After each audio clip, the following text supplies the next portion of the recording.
अभिजित बिस्केंची माहिती त्यांनी गाठीभेटी घेतलेली आणि त्यावरून विशेषतः शिरसाट एकनाथ शिंदेच्या शिवसेनेकडून आणि त्यावरून आता प्रवीण दरेकरांनी टीका केली. त्यांचं म्हणणं आहे की यामुळे महायुतीमध्ये विशिष्ट येऊ शकतो. तुमची कमेंट काय त्याच्यावर? नाही, मला असं वाटतं की प्रवीण दरेकरांनी काय टीका केली मला माहित नाही. प्रवीण दरेकर टीका नाही करणार, आम्हाला सल्ला देतील, कारण ते भाजपातले ज्येष्ठ नेते आहेत. टीका नाही करणार, आम्ही महायुतीमध्ये आहोत. आणि दिपकेंच्या बाबतीमध्ये मी सुरुवातीलाच आपल्याला सांगितलं, त्यांनी जे आंदोलन केलं होतं ते विद्यार्थ्यांचं आंदोलन होतं. त्याला माननीय नरेंद्र मोदी साहेबांनी न्याय दिलेला आहे. त्याच्यामुळे त्यांच्या आंदोलनाचा विषय आमच्यासाठी संपलेला आहे.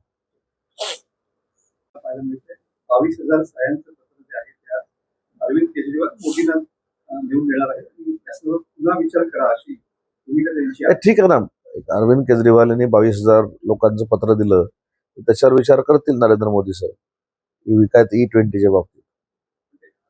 पुन्हा एकदा हा मुद्दा केजरीवालांकडून अधोरेखित करण्यात येतो. नाही, मागचे पण काही मुद्दे हे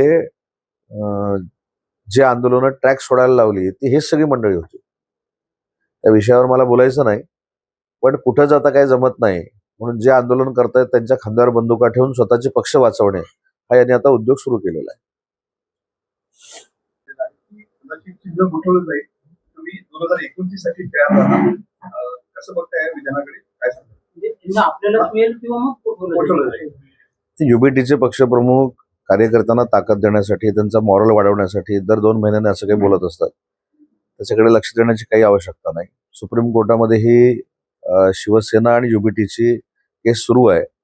आमचे देखील वकील आहेत, आमच्या वकिलांना देखील आर्ग्युमेंट केलेला आहे, पुढे वेळ देखील दिलाय 4 दिवसांनी. त्यामुळे आम्ही आमची बाजू मांडू आणि सुप्रीम कोर्ट शिवसेना पक्षाला म्हणजे एकनाथ शिंदे साहेबांच्या नेतृत्वाखाली चालणाऱ्या शिवसेना पक्षाला योग्य तो न्याय देईल याची आम्हाला पूर्ण खात्री आहे. राम मंदिरानंतर सिद्धिविनायक मंदिराचा मुद्दा पुढे येतो आहे. काल ठाकरे असं म्हणाले आहे की सिद्धिविनायक मंदिरात सुद्धा दानपेटीने दर्जा मानला आहे. दररोज 18 कोटी आणि आज त्यासंदर्भात प्रकल्प शिल्लक आहे. ते कुठचीही देवस्थानं असू देत, राम मंदिर असू दे, तिरुपती बालाजी असू दे, अंबाबाईचं देवस्थान असू दे, इव्हन सिद्धिविनायक असू दे, आमचं रत्नागिरीचं गणपतीपुळ्याचं देवस्थान असू दे, जे भाविक स्वतःचं काम झाल्यानंतर काही त्या ठिकाणी दक्षिणा ठेवतात त्याचा हिशोब जनतेला दिला गेला पाहिजे. आणि त्याच्यामध्ये सिद्धिविनायकमध्ये कोण कोण अध्यक्ष होते माझ्यापेक्षा तुम्हाला चांगलं माहिती आहे. तेव्हापासूनची फक्त चौकशी करावी. जेव्हापासून सिद्धिविनायकचे अध्यक्ष निर्माण झाले सुभाष मयेकरांपासून पूर्ण चौकशी करावी ना, असं कोणी सांगितले की करू नये. आणि देवाला दिलेले पैसे जर कोण खात असतील तर कडक FIR दाखल करून कारवाई करावी, या मताचे आम्ही आहोत.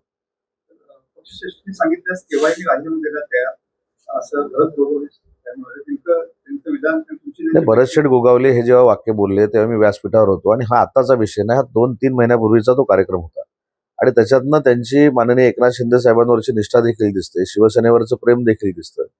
त्याच्यामुळे मला असं वाटतं की भरत शेठ गोगावलेंनी मागच्या मंत्रिमंडळाच्या विस्तारामध्ये देखील संयमाची भूमिका घेतलेली होती आणि एकनाथ शिंदे साहेबांचा सहकारी म्हणून अतिशय निष्ठावंत नेता म्हणून ते आज आमच्याकडे काम करतायत आणि त्यांनी मांडलेली एक निष्ठावंत कार्यकर्त्याची भावना होती.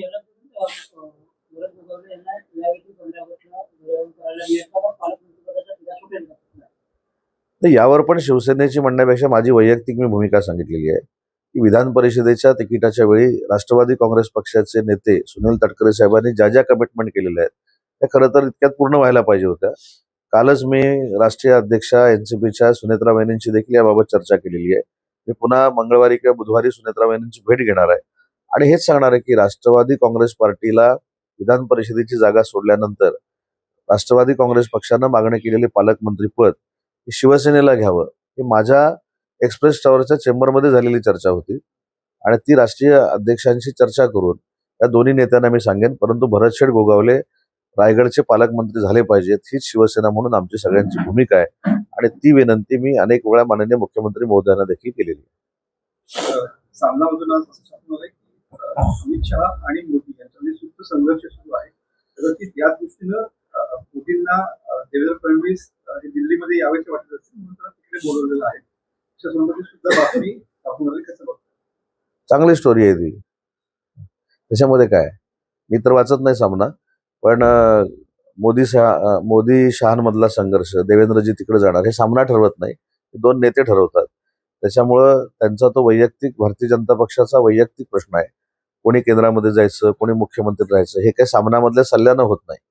त्याच्यामुळे सामना हा तुम्ही जसं आता वाचून टाइमपास करता तसं अनेक लोक टाइमपास करतात आणि तो पेपर किती लोक वाचतात हे देखील आत्मचिंतन लिहिणाऱ्यांनी केलं पाहिजे. उद्धव ठाकरे यांनी वारंवार असं सांगितलं जातं की अमित शहा आणि मोदी यांच्यामध्ये काही सुप्त संघर्ष सुरू आहे. असं कोणी सांगितलं? उद्धव ठाकरे अनेक नेते दरवेळेस बोलताना हे बघा, एखाद्या व्यक्तीला, एखाद्या नेत्याला जर मतामध्ये आवरता आलं नाही, या मतामध्ये तो नेता किंवा तो पक्ष एखाद्या पक्षाची पूर्ण वाट लावत असेल तर त्याची बदनामी कशी करायची, तर अशा पद्धतीनं करायची. ती एक राजकारणातली टॅक्ट आहे.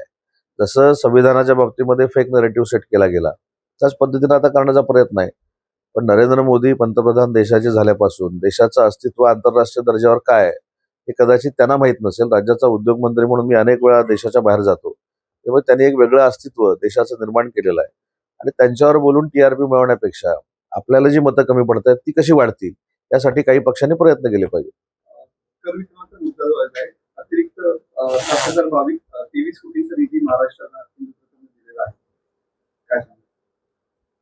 7,022 कोटीचाच विचार करण्यापेक्षा काँग्रेसचं सरकार जेव्हा केंद्रामध्ये होतं तेव्हा 10 वर्षामध्ये 2 लाख कोटी महाराष्ट्राला मिळाले आणि एनडीएचं सरकार महाराष्ट्रामध्ये देशामध्ये आल्यानंतर 10 वर्षात आपल्याला 12 लाख कोटी रुपये मिळाले.